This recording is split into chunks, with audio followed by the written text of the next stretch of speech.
guys, this is our Rube Goldberg project. Okay, let's go over the simple machines and how it's going to work before we actually execute it.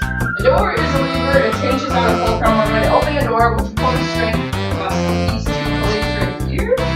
And the handle, the door handle, counts as the wheel and axle. It's going to pull the string, you can see it, across two pulleys, which will release the ball, and it will go down these two inclined planes, which will hit these four levers, go down the other inclined plane, which is this tube right here, and hit the dominoes, which will knock over the roof, and that will be the top of the handle with a city right here.